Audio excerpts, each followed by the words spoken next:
took away everything a teenage girl spent their lives looking forward to. This is my fault. No ifs, ands, or buts about it. Good evening, everyone. Obviously, a very emotional day in a Manitowoc County courtroom today. A former area teacher learning his punishment for having inappropriate relationships with several of his students. A judge sentencing late today Ryan Zellner to 15 years in prison and 18 years extended supervision after he gets out of prison. Zellner was a teacher at Kiel, West De Pere, and Green Bay Southwest high schools. Students from each of those schools accused Zellner of having a sexual relationship or sending inappropriate text messages and pictures. Fox 11's Kristen Crowley brings us balanced coverage tonight of the victim's testimony and Zellner's appeal for leniency. I would like to apologize to the victims and their families. I broke the trust all of you had in me, and it caused all of you a lifetime of pain, sadness, stress, and anger. Ryan Zellner expressed regret and remorse in front of a packed courtroom Thursday. The 33-year-old was barely able to catch his breath at times between sentences, but despite his admission of causing pain and suffering to dozens of people, he asked the judge for leniency. I understand I need more punishment and rehabilitation.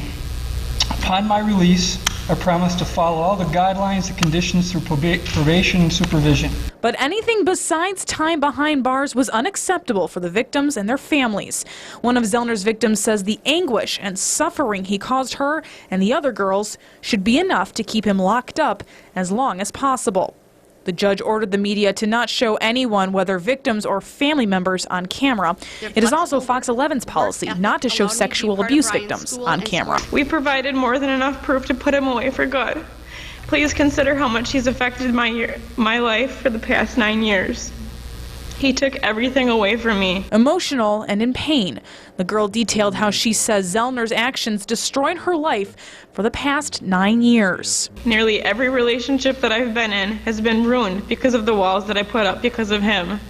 I still see his face in a crowd, and I still see his black Jeep following me everywhere. You are a coward. You brainwashed so many innocent victims into keeping your shameful, embarrassing secret. After the victims' pleas, Zellner's mother and wife followed with requests to the judge not to pass down a harsh judgment. There are programs and treatment centers that offer healthy alternatives to time served behind bars. Ryan's sentencing should be a constructive form of punishment, not a destructive one. Please give my husband that chance. I know the public and the law enforcement will not be disappointed. After more than 3 hours listening to both sides, Judge Daryl Dietz spoke his mind to Zellner. You say you crossed the line. I say you obliterated the line. The judge's punishment? 15 years in prison with 18 years of supervision following. The judge said Zellner's crimes were severe, therefore deserving of what he says is a severe punishment. In Manitowoc, Kristen Crowley, Fox 11 News. Zellner's attorney declined comment after court today, but prosecutors and police officers did talk. They say they hope this will bring some closure to Zellner's victims. The important part is that Mr. Zellner has been put away for a long time, and the victims who were courageous enough to come forward have gotten beginnings of some healing with this case. I stand as I did the very first day, as these girls did nothing wrong. They're heroes in my book. Every girl involved in this case is a hero. Now, Zellner will get credit for the time he has already served behind bars, which adds up to a little more than 1 year.